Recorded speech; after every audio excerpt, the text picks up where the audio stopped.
Holy crap, guys, you will not believe what it took to get these today. Hey, I'll tell you that story in a second, but let's get into this. Alright guys, let's dive deeper into some of the specs of the device. So first we have they're both 2K screens. They both go 60 to 120 Hertz, and the Elite actually comes with an OLED screen, and on the Plus it's actually just a regular LED screen.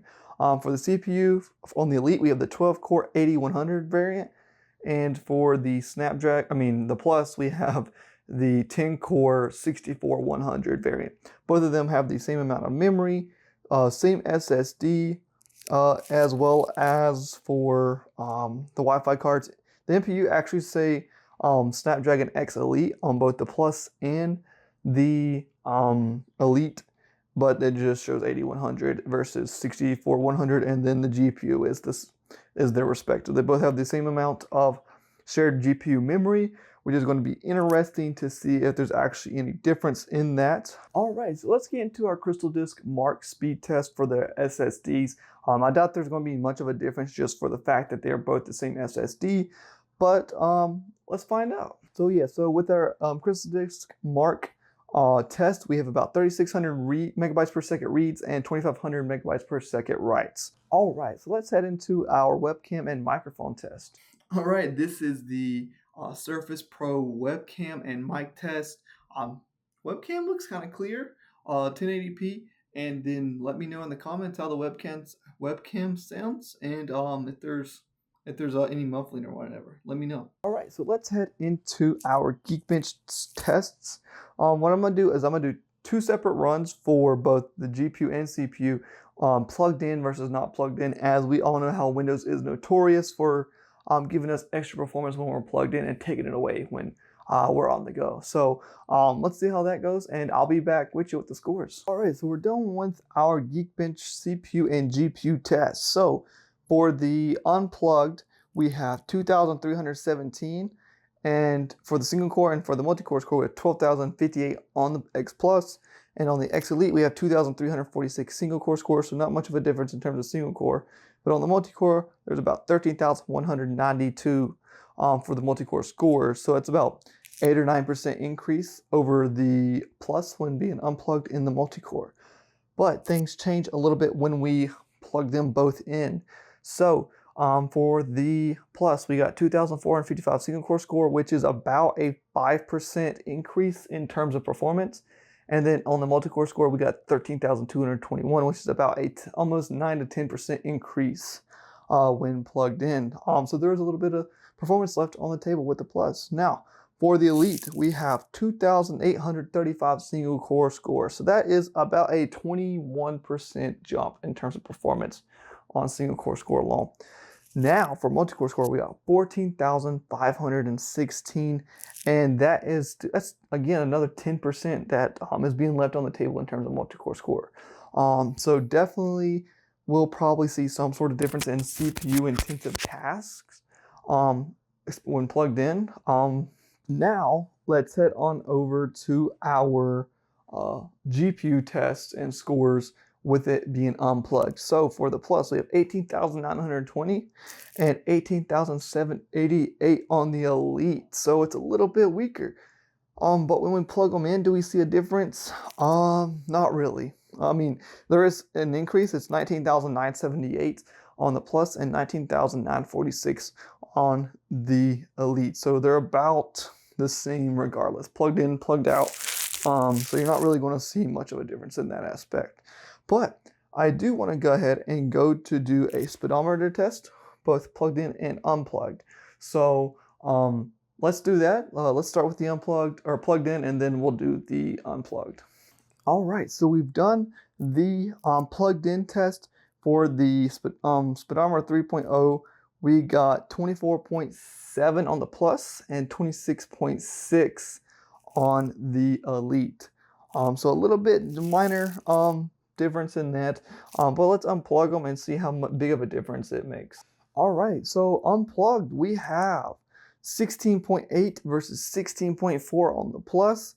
That is about a third or 33% decrease in terms of performance. So that might be something you actually notice doing day-to-day tasks on the web, especially if you've got multiple things open and switching through a lot. All right, so let's go ahead and head over to our 3D Mark and see if we can get a quick Timespy test to see how our scores fare over there. All right, so unfortunately we cannot run the Timespy.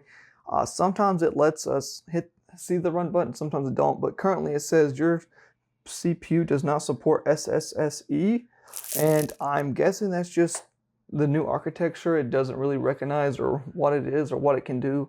But I've been able to start it sometimes, start it not. And I can't even get it installed on the Plus. It just blacks out and then comes back to install. So I don't know what's up with that, but let's head over to Premiere Pro and see if we can get some sort of real world performance out of it. All right, guys, we've run into our first major issue.